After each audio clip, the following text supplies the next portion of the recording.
Alone in the Dark, 80 Years of Stalk and Slash.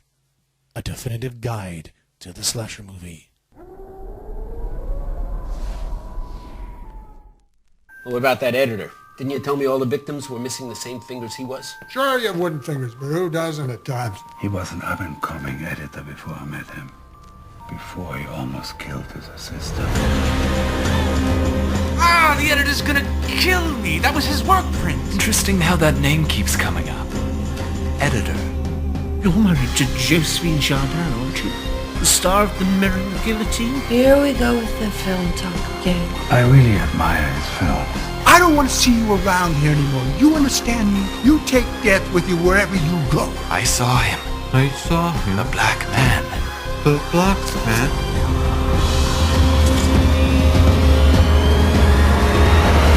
I was going to tell you it's the first good thing you've edited in an extremely long time.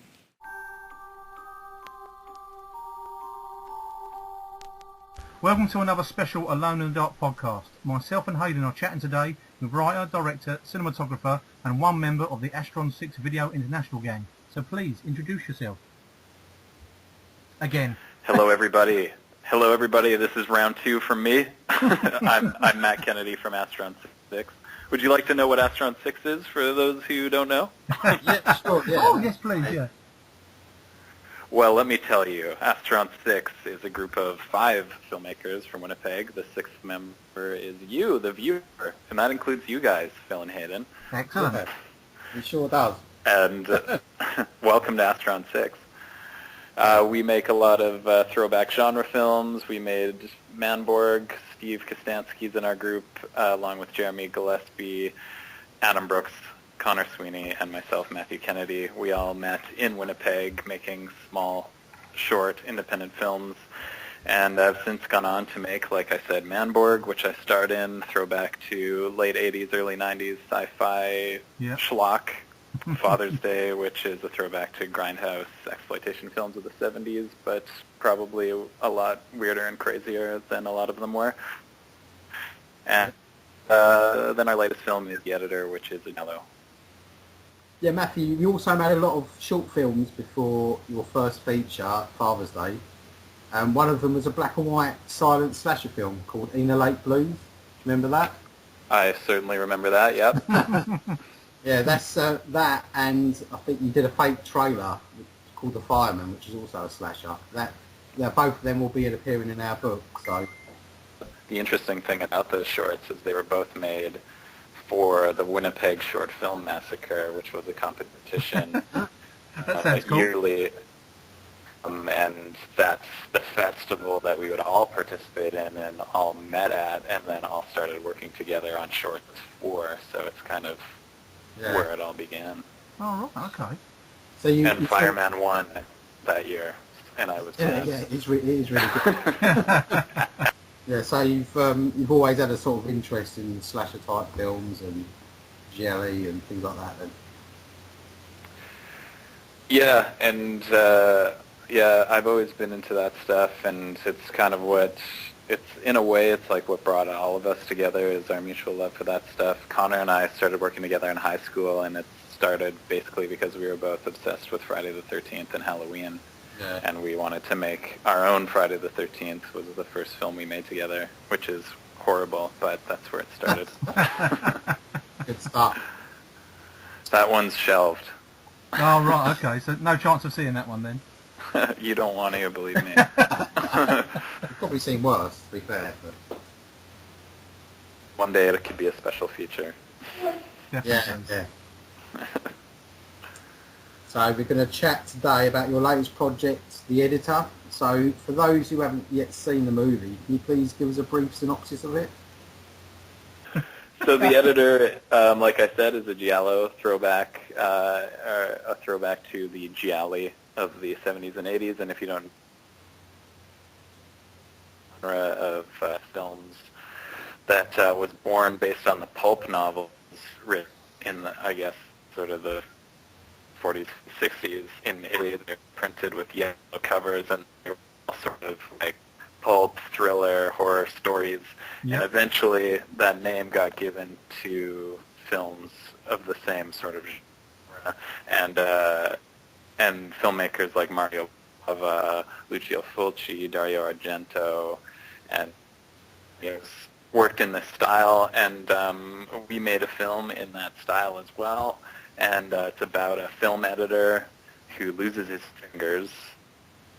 He's the greatest editor the world has ever known until that point, and then he's reduced to editing basically giallo films because he's no longer the greatest editor the world has ever known. He's now kind of washed up. Yeah. And murders start happening in the studio, and Ray is the number one suspect. I'm glad you covered the genesis of the giallo, because that was a question, but that's good that we went through that, so that's good. Now, with the editor, it's quite nasty. Yeah, you did. You definitely did.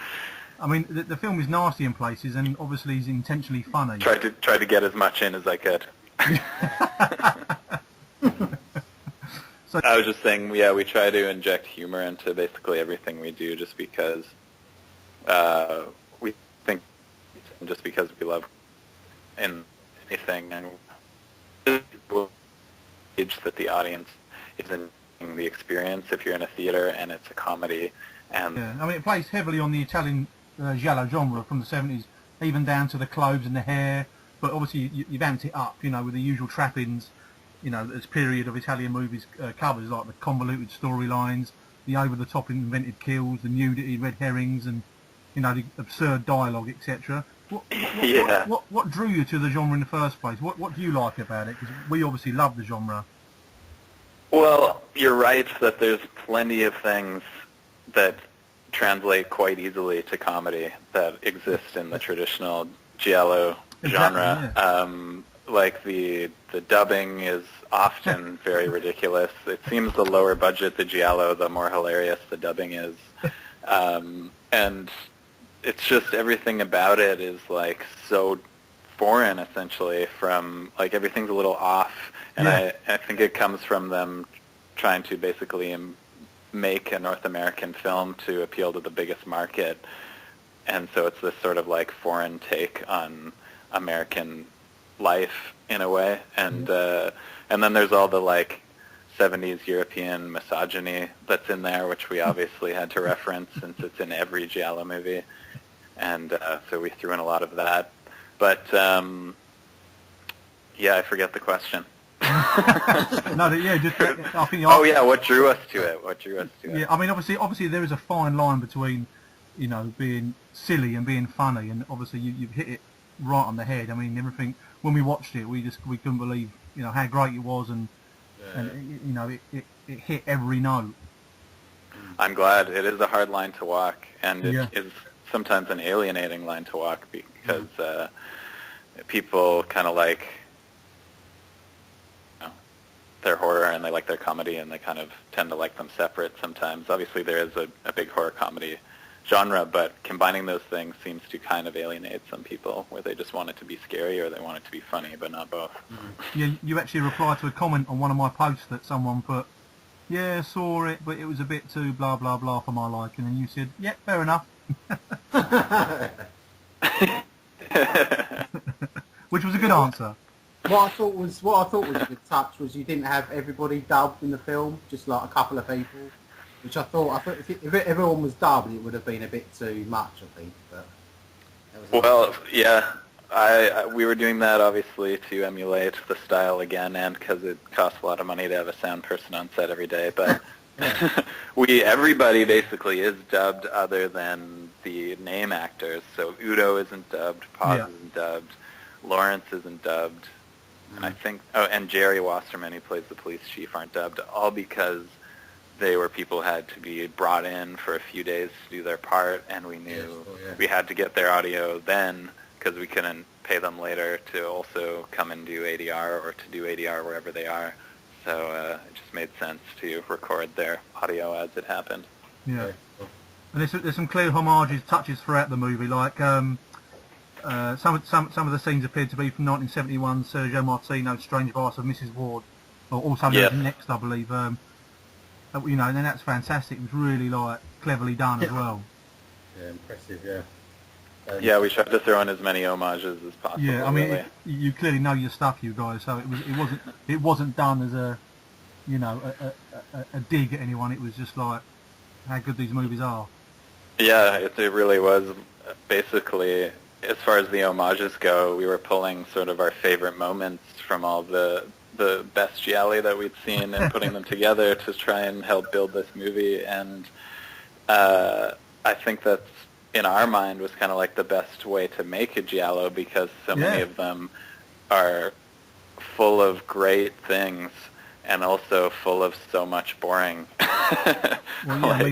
There's like the long exposition stretches and stuff in giallo that we trimmed out.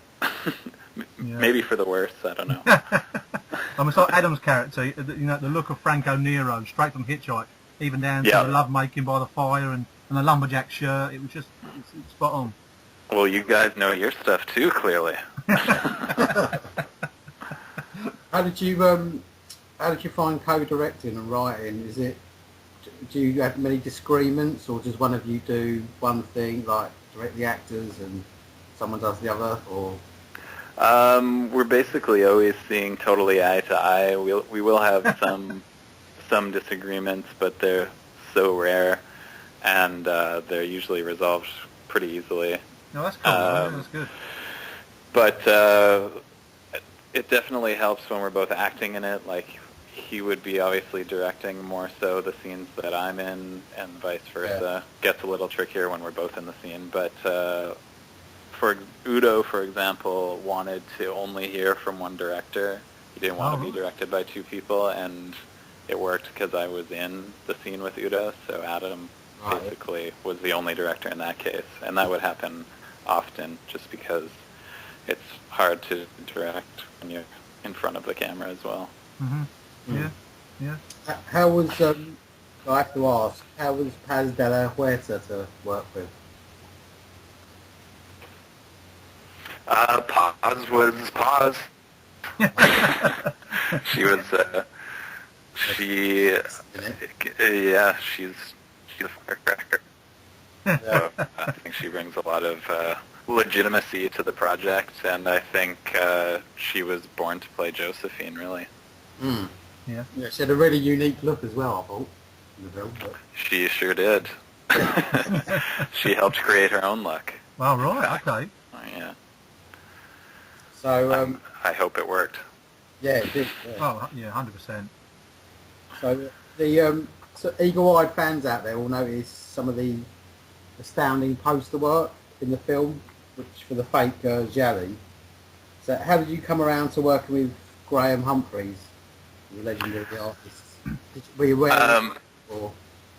Yeah, that's just all, like, we've had such good luck with poster artists, and Adam himself is a painter, and so he's always passionate about getting into art movies, and so it's, I think, 100% been Adam who just approaches these artists and tells them how much he admires them and tells them about the project, often sends them a rough cut, and asks them if they'd do art for us, and so far so good, and they're all just very kind, approachable people who are happy to be involved with what we do so far. So, did you know any of one of the people? Sorry, Matthew. I was just saying one of the people we still haven't gotten that we would love to is Boris.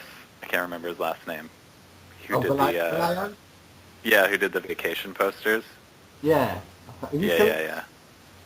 He apparently comes with quite a price tag, but it sounds like he'll still do poster for you if you've got a lot of money, which we haven't yet. Yeah, we're acquaintances of Graham's from the Fright Fest. Every year we go Fright Fest, and he's generally there. And he's such a lovely bloke and really easy to talk to. And yeah, so nice, and really has done some of the most like iconic posters ever. Yeah, in the genre, exactly. so. Evil Dead, etc. And it's just amazing. So the edit then was released through Scream Factory in the US and Canada, which is quite impressive. How did that come about? It's released actually only in the U.S. by Scream Factory. Raven Banner has released it in Canada. Oh, have they? Yeah, and it just came out actually a few days ago here in Canada. But how it came about for Raven Banner, it came about because they already know us. They like our stuff. They released Manborg in Canada. And Scream Factory, we had a sales agent or producer's rep, I believe they would be called, who had a relationship with Scream Factory, and they approached them, and Scream Factory loved it, and that's how it happened. Oh, fantastic. Yeah. Did you have any trouble with the censors? I mean, was it released unrated or was it rated? Good question. I don't even know. I think it's not rated in the U.S., but I'm not sure about Raven Banner. I mean, you can buy it at Walmart, so can Yeah, you, I saw a few pictures come up, yeah. Yeah, can it be on the shelf at Walmart unrated? I don't know. Probably, I guess. Yeah, I think so. What about... I'll have to look at the case. Yeah. Yeah. You mentioned earlier about a UK release. Yes. Can you say who's bringing that out over here, or not yet? It hasn't been announced yet, so there is a distributor. I can't say who it is yet because I don't know what their plan is. Is it Arrow? No. I'm not going to tell you, dude. Arrow's a good label, though. I'll say that. Yes. Yeah, very much so. Very much so. But yeah, I know that it's coming out in Australia in November, so I presume UK will be around the same time. Yeah. Right. Okay. Sounds about right. So you're Canadian then, Matthew? I sure am. And it was basically the same as you. Yeah. Yes, pretty much. Yeah. Yeah, North American version. That's a fair point. It's a fair point. And there were some amazing slashers from Canada in the Golden Age era. There are some great ones. Black Christmas is one of my favorite slasher movies ever. There you go. I've got all these written down, and you're reading them off. Any more, you know? Terror Train, I believe, is Canadian. Prom Night. Yeah. Rituals is awesome. Your turn. No, you're done. Prom Night? Yeah, he said that. My Bloody Valentine? Oh, yeah. My Bloody Valentine is a great one. That is a great one, yeah. What would you pick as one of your favourites from that era, would you say? From anyone, slashers, yellow, it doesn't matter really. I think in the group we're all big fans of Black Christmas and Rituals. I'd say would be the top Canadian exports from that time. I also love, from any genre, I love Meatballs, which is technically Canadian, I think. It was shot in Canada. It's Ivan Reitman, isn't it, I think? So. Yeah, he's Canadian, so we'll call it Canadian. Keep it in the family. Yeah. I would love to make a movie like Meatballs meets Friday the 13th, which I guess Friday the 13th already is, but I just want to make a camp movie, okay? Well, that leads on to... You already have in some ways, haven't you? It's a lot of camp in some of your films, but... Yeah, I mean, literally set at a camp. So, with that said, what have you got any more upcoming projects you can talk about, or any other slasher films you'd like to sort of make, or anything like that? Well, hopefully somebody is listening that also wants me to make like a summer camp slasher film, because just call me up and I'll do it. Sounds good. But as far as stuff that's in the works, Steve and Jeremy from our group are going right away into production on The Void, which I'm sure you may have heard a bit about online. Right. If you haven't, look up The Void, which is like a sort of creature feature film, straight horror, set in a hospital. Oh, okay. Yeah, so that should be good. And we just screened an episode of a web series that we've been working on called Divorced Dad, which is we just screened it at Fantastic Fest, and we're figuring out how to release the series now online, and haven't come up with exactly how we're going to release it yet, but it's a series of short episodes that's basically about a guy who hosts a community access show called Divorced Dad, and he is a divorced dad, and it's just like any kind of community programming, which I found out you don't really have in the UK, but I assume you know what it is by me saying community programming. No. It's just in North America, it's like every town has one channel that is the community channel, and like basically anybody can go in and be on air and have a show. and it's obviously full of awful shows in every town. Oh, right. And there'll be like talk shows with like, you know, some woman who's like a teacher or something, or anybody will have like a show on community programming. Sounds great. So this is in that style, and but things like go wrong to nightmarish levels.